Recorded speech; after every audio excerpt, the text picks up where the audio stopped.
That is love, that he's trying to stack her scale with good deeds while she's gone. How many of us will have someone that look out for us when we're gone? Yeah. Who's going to make dua for you when you leave here?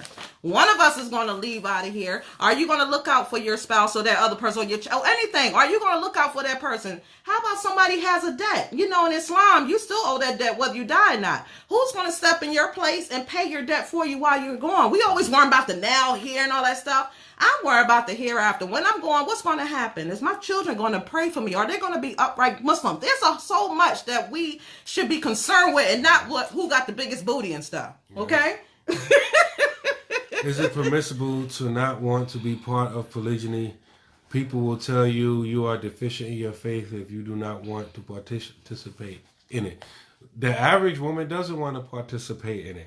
And I think that question, I think I need to address it generally, because a lot of us in the West, we have this cookie cutter understanding of marriage. Like every marriage is supposed to be exactly the same, and it's supposed to, no, marriage is a contract between a man and a woman.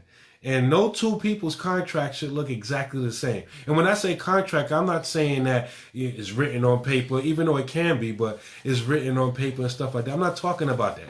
A lot of people be giving people marriage advice, and we're not talking about the halal and haram. It's just that people trying to specify exactly how your marriage should look, and your marriage should look exactly the way my marriage should look, and his marriage should look. And life ain't like that, and marriage is not like that. And that's why I don't get into those conversations when people say, "Well, you know, should the husband pay all the bills, or should the wife pay all the bills?" And most Muslims should know. If not, they need to learn what the husband is responsible for. Right. As long as the husband and wife are clear on what Allah Azza wa Jal, the mighty and majestic, commands and expects from the husband and wife with regards to responsibility. If they want to tailor make their own marriage and say, okay, I'll pay this, you don't have to pay that, or et cetera, that's on them. They're not wrong. They're not simple. They're not doing anything wrong. Exactly. And so it's wrong for people to say, you know, you shouldn't do this. Maybe you're not built for polygyny. Yeah, right. Everybody's different. Yeah. You understand? And so with that, does that mean that you love Allah less? You love the Prophet ﷺ less? Do you love this Deen less?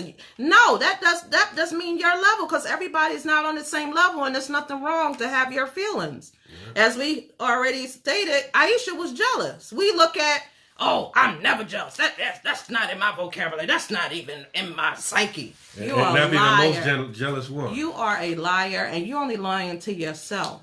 But what I do want to add here is, in addition to what you just said, as far as like how your marriage should look, as long as you're not doing anything outside of what's allowed in a marriage, like for instance, when you're married, of course you can have relations with your spouse, right? Now, how you do that is, as long as it's not treading on them, you know, in that area where you know you're not supposed to go there. Everything is open, you know, it's open. You do whatever you want. But for somebody to say, no, you only could do this and you only could do that or whatever. And it's like, where you get that from? That's what makes marriage a marriage. There's something that you build. It's like it's like a canvas. And when you draw you draw, and you draw however you like. You put whatever colors you would like. That's what makes it beautiful. That's what makes it something that you want to be a part of. If everybody's thing is that same, it gets boring. You don't want to get married. Why would I want that? You understand what I'm saying? So it's just like, you do what's good for you. And we have to remember that. And it's another thing that we have to check ourselves, especially for men and women. We have to check ourselves, how we see ourselves. A lot of us do not love ourselves. And if you're lacking love for yourself, there's no way that you can love another person. There's no way that you can be merciful to that other person. There's no way that you can give benefit of doubt to that person. There's no way for you to invest yourself or compromise anything for that other person, and vice versa, because there's some lacking there. Mm-hmm. And so there's a lot of things that need to be discussed that we're not discussing, like your home life, how you grew up. Who did you grow up? What happened to you? Because a lot of those things creep up into these marriages, and we call that, We call that a marriage, and it's not, and it's called trauma. That's really what it is. And you traumatize, and you traumatize everybody around you. And sometimes you recognize and you don't recognize it. Sometimes you need therapy. Sometimes you need medicine in cases. Mm-hmm. But if we don't discuss this and analyze this beforehand, how do we know what we need? And how do we even recognize what we need to do when we're in that situation? It's easy to get married. We know how easy it is to get married. But the hard part is to stay married. But the hard part is to recognize in you what you bring into the table. Everybody think they the it when they come to the table. But you also recognize those shortcomings and discuss with the other person. Listen, I don't have it all right here, but I'm strong in this area, but I'm weak in this area. Would you work with me? Both parties. Be honest. Stop fronting. This world is full of fakes. Fake booties, fakes, everything. You don't even know what's real anymore. Fake genders. Yeah. We got to stop being fake. And more that you are genuine, the more you're going to get more out of the marriage and more any relationship, not even just marriage. The more you're going to enjoy life with its ups and downs. You understand? Because you're going to be content because you know this is temporary and that you're going to be meeting the law soon. And that's where the mindset, in my opinion. Mark said we have to be careful of the word equal in the English language. It is often a loaded term, socially, politically, and ideologically. At times, it may be better to use the word equity or mutual in certain instances. Exactly. So just like in polygyny, it's no such thing as equal. He don't have to be equal with his time. Well, he do have to be equal with his time and maintenance, but he has to be equitable. As far as like with his maintenance, if this sister has no kids and this one has 2, 1, whatever, how many kids? You think they should get the same size house? No. But a lot of people do. Yeah. Because of that word equal. Exactly. And then they'll like forcing it like, you better give me that, the same thing you give her. And knowing doggone well that's not how it's supposed to be. But because you just ignorant or you just don't understand. Because sometimes we don't understand because of where we get our knowledge from. We thinking is a certain way. She did say converse. Huh? You didn't say canvas. You said converse. Converse. Okay, converse. Canvas. You still said it wrong. Yes, you said it wrong again. Okay, if someone comes... I did say converse. Canvas. No, I was going to say it another way. Never mind. But stop messing with me, Khadijah. But yeah, so, it's so much that we can. I know we've been on a minute, but it's so much that we can delve into. You've been talking a whole lot. But I'm so excited to be here. Alhamdulillah. Inshallah, we'll be back. Inshallah. In the future. You know what I mean? You see him. Well, alhamdulillah. But anybody want to make any more comments? Have any questions or anything like that? Before we let y'all go, we're not trying to be here all night, but we are excited to be back. We've been talking for the longest. When we gonna get back? So he said we're gonna do it Saturday, and I'm like, okay, alhamdulillah. I don't know how long y'all be here. I just want to mention because again, he said she believed in me when people disbelieved in me. She was the first Muslim. Yeah, sure was. Alhamdulillah. She was before Abu Bakr. She was before Ali. Everybody. She was before Zayd ibn Thabit. Alhamdulillah. Zayd ibn Haritha Ahmed. She was before Ayman. She was the first one. The first a female. And so for people to say that Islam, oppresses women, that's not the case. It's the people that say that we are oppressed. They're the one to oppress us by saying that we are oppressed. But no, we were the first Muslim and we were the first martyr in this deen. A female. It wasn't a male. What was her name? Sumaya. You understand? Mm-hmm. So these are women that sacrifice their time, their life, their energy, and everything into this. This is a beautiful thing. So we have to not allow those naysayers within the community and outside what our positions are. And a lot of these brothers, I'm gonna say a lot. I ain't gonna say a lot of brothers. Let me back that up. There are some brothers that give y'all brothers a bad name. Some brothers, they're just trifling. Sisters too. There's some trifling sisters, and we need to make dua for them. You understand? Why you just gotta make dua for the trifling sisters? No, but you about to give us a whole paragraph about the trifling brothers. No. I'm just Why? I'm saying both. No, let's make dua for the trifling brothers. Brothers and sisters. And let's go in on the trifling sisters. No, dua. We have to make dua because we're a lot of us are parents. Let me address this because he mentioned this right again. He wants the origin of the statement. the secret of the beginning and Ending is in the beginning. Many scholars made that statement. The quote one I can't think of right at the top of my head. Again, maybe that's another homework assignment for me. So you making mockery of me? Go ahead. I'll say something about, so who'd you rap about you making mockery of me?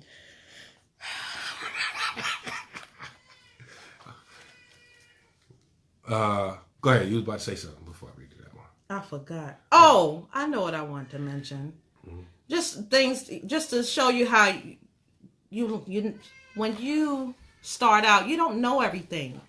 Like, I tell my companions all the time, like, I wasn't raised to be a wife and mother and things like that. Those were things that I'm learning and still learning, scratch and sniff. So it's certain things that you just don't know off the bat.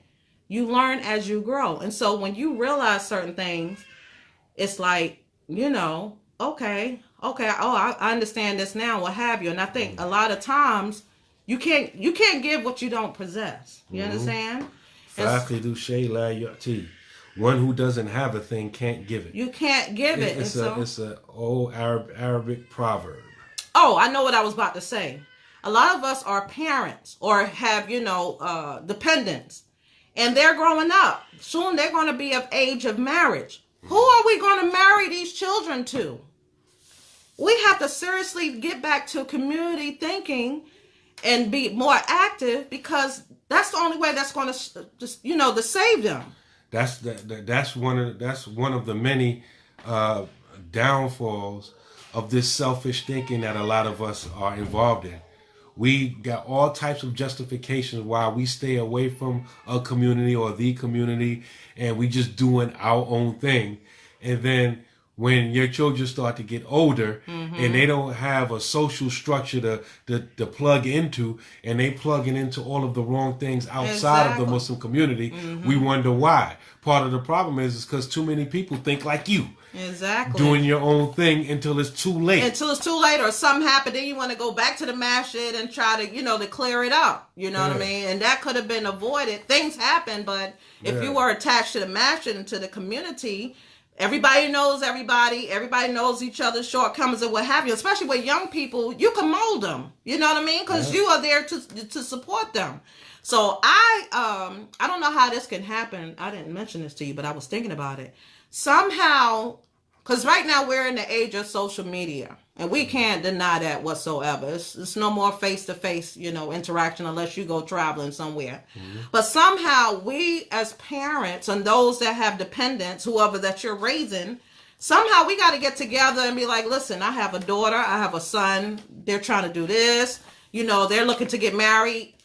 What do you think? Do you think this will be a match? You think if they want to meet each other and stuff like that, we got to come together, and we shouldn't limit ourselves, those that's in the same city. You might have to go traveling. It's just the way it is. And like you were saying, marriage it's not a cookie cutter marriage. It may be a thing where you have to travel, whatever. We got to think of something. We have to save our children, because the way things are going, it's not good. And we have to do everything in our power to try to do the right thing for them and allow them to make the right decisions, regardless of what they're doing. They want to go to school. They want to, okay, alhamdulillah. But when they're ready to step out and go get married, you got kids now, I don't want to get married. So what are they going to do in the meantime? They're just going to be single all that time till they die?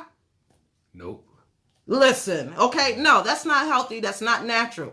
That's not a natural thing. Now, some people are like, well, I don't want to get married. Okay, you're thinking that's probably you. Not everybody's like you. Yeah. And stop trying to campaign for everybody else to be like you just so you can feel unlonely. Because some people don't want to be with anybody else and don't want nobody else around them to be with anybody else. They feel left out. You know what I'm saying? Charles better than these inbox relationships. Exactly. But I'm talking about like parents. Like if there's somebody that you trust and you like, listen, I want to see, what we can do. I have kids. They are coming up upon age and they have expressed, interest in getting married. We have to facilitate that for them in some manner. We have to come up with something. And all that goes back to community. Because back in the day, like even before social media and people started like in large numbers trying to have this do-it-yourself Islam, you had communities, and people's word meant something. So even though you may not have known, I'm talking about as a parent, you may not have known your father or mother, and you don't know the couple 2 states away, but y'all both belong to communities. Your imam vouched for you, and his imam vouched for them. And so, like, when I got a daughter, y'all have a son, let's see if we can make this hookup. Back then, parents used to be honest. Like, I got several children. I'm having issues with this child right here, so I don't know, that might not be a good match for your daughter, but I have this other son right here. He's good, et cetera, et cetera, et cetera. Right. Nowadays, people ain't even honest like that. Nope. No, and we shoot ourselves in the foot, you know what I mean? And things are not going to always last. You hear the excuse, oh, they too young to get married, but you rather them to be boyfriend and girlfriend and then go through the motions of a marriage and have children out of marriage, and that's okay with you. That's not okay.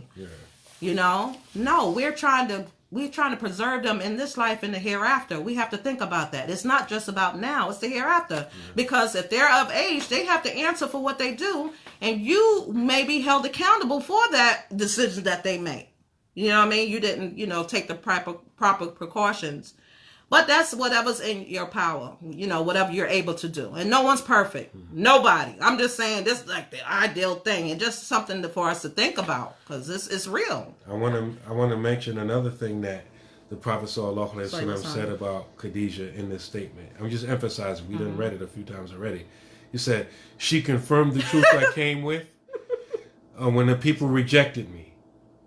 And look, this is something it's right there, but it's obvious. I think people might miss it. She believed in me when people disbelieved in me. Right. She confirmed the truth I came with when people rejected me. She supported me with her wealth when people withheld their wealth from me. In other words, the Prophet Sallallahu Alaihi Wasallam was going against the grain, and she rode with him. Right. She was a rider. People like when my age and people a little bit younger than me, they even made rap songs. You're like, I want a ride or die chick. You want a sister that ride with you. Bad or good. It's easy to have someone ride with you when everybody else is going the same direction. But will your husband or wife ride with you when you on the truth and everybody else is on falsehood? Exactly. That's not easy. Will your wife ride with you then when you're going uphill and against the grain? Exactly. It's not easy. It's not easy at all. Look at El Hajj Malik Shabazz. Look at all the, Rahimahullah. Look at all the adversity that he faced, and his wife Betty had to be there to witness that. Yeah. With children. You understand? And witness his actual demise in front of his children. That's a lot. It's a lot of women out there. Row. Right. A lot of women are not strong like that until you don't know how strong you are until something happens. It's easy to be like, oh, if that was me. No, when it happens, that's the real thing. We see the real you. You just reminded me yesterday in the khutbah. I talked a little bit about Uthman ibn Affan, and what we talking about now just reminded me of his wife Naila. Because when they was actually killing him, climbed over the wall into his compound, in his house, and was killing him, she tried to defend him. She came and she lost a finger behind that. And she got poked and stabbed with a sword. You talking about ride or die? You talking about sisters that's really for their husbands? Subhanallah. Subhanallah. By not stressing marriage enough, we are actually seeing an influx in our children deal with non-Muslim. I'm like, dude, the one color purple, you can't have this one. He raggedy, but this one good. Subhanallah. But that's something, like I said, we'll never be a Khadijah, but just trying to emulate, be a support, and it doesn't make you less than a person. It's nothing wrong with supporting your man, and it's nothing wrong with him supporting you. That don't make you less than the man supporting your wife either. You understand? You should consult her. You should not just be making decisions, just whatever. You should consult with her. See what she think. You may not know everything. The Prophet ﷺ consulted. He didn't say, I'm the Prophet, I don't need no, input. No, he consult, whether they were women or men. And so if we think about that and internalize that and practice that, I think things will be, you know, it'll, how can I say, you'll see things differently. It's not a competition, because you have people in marriages in competition, like y'all, you know, thugs in the street, like y'all ready to draw. Yeah, y'all ready to draw. Like, okay, I'm just waiting for him to, you know, and he's like, yeah, I'm waiting for her. Like, what kind of mess is that? That's not how it's supposed to be. It's supposed to be love and mercy. Allah said He placed love and mercy between y'all. So when you home, it should be, I can breathe, because this world is hard out here. Your wife should be your advisor. And a lot of times, I know from personal experience, like the one example, my wife, she snitched on me to y'all about with that network marketing thing, right? You know, I thought she was hating. You don't want to see me have multiple streams of income, right? Right? But if I should have really pondered over her advice, right? And a lot of times, us husbands, we don't even really think about the advice our wives are giving us. A lot of times, brothers stab us in the back. But if we will really reflect, many times, your wife told you that dude wasn't no good. She got a bad vibe from him. She wondered why you hanging with him. Yeah. She wondered why you so caught up on this dude. Well, they come out swamp to be careful. You know, and you have to ask yourself a question. Does my wife really love me? Did she ride with me? And if you got to answer if the answer to that question that you ask yourself is yes, you need to really ponder over what the advice she's giving you. Exactly. What does she see that you're not seeing? Because love blinds. Yeah. And so you may love your brother, your sahaba, your friend, but you're impaired because of that love, that so-called, that what you think is brotherhood. Exactly. But your wife, she don't have those blinders on. She see the knife poking you in the back. You just don't feel it yet. And so, and like you was talking about this, and it reminded me to say that, it's like even when you go to the Treaty of Hudaybiyah, when the Prophet sallallahu alaihi wasallam commanded the Sahaba to shave their heads, and you know they wouldn't do it, and this was amazing for him. The Prophet sallallahu alaihi wasallam, you know, the Sahaba not like that. Yeah. But this was a crazy moment. His wife, which wife was it? Oh, I know Khalil is watching, Malik is watching. Which wife was it that he consoled? Was it Sophia? I forgot. It's at the tip. I'm not sure. But his wife said, why don't you do it first? They'll follow you. Exactly. He could have been tripping and be like, no, I told them what to do. They heard me. They should have did it. Right? Salama. That's right. Alhamdulillah. Shukran. Alhamdulillah. Yeah. Their marriage stories are beautiful too, because she used to be married to Abu Salama. And there was a love story. Anyway, right? Right. She said, why don't you shave your head first? He could have been like, no, I'm going to do this network marketing thing. He could have been like, no. They need to hear and obey. Allah says in the Quran, it was revealed to me, they know the ayat, that, you know, obey Allah and obey the messenger. I gave them an order, they didn't listen. Right? No. He listened to his wife. He said, she said, maybe you need to do it first. And by him doing it, that helped break the state that they were in. Because to me, that shows me something deeper that we know about the Sunnah. See, a lot of us, we think the Sunnah is what the Prophet said, whatever, like that. But the Sahaba were more caught up on what the Prophet sallallahu alaihi wasallam did. Right. For example, like I think I mentioned it in the khutbah, the Prophet sallallahu alaihi wasallam had a ring. Right. Right? And he made a ring. He had a ring made, and he wore it. It wasn't a whole lot of dialogue. They saw that he had a ring made. They had rings made, and they wore it. And then one time he was giving the Jummah khutbah, and he noticed that it distracted him, so he took the ring off. The Sahaba in the khutbah who had rings on saw that. They took their rings off. Right. It was no dialogue. They asked him later about it, and he explained why he took it off. But it just shows you their mentality. Like how many times in the Quran? There's not many times. Yes, anunaka anil. They ask you about. The Sahaba weren't about asking a lot of questions. At least those Sahaba right there in Medina. right? Maybe the new Muslims that didn't have the adab, the mannerisms of the top level Sahaba that spent more time with the man, they will come in with a lot of questions. Right. And they said they would like that because they would ask things that they were afraid to ask. Right. Right? So the Sahaba, their mindset was, he did it, we doing it. Right. They respected his, Yeah. you know, his station. And so when we ponder on that, and then we go back to Hudaybiyah, shave your heads, and they didn't do it, right? Even though he gave the verbal command to do it. The advice that his wife Salama gave him, golden, right? You know, you do it first.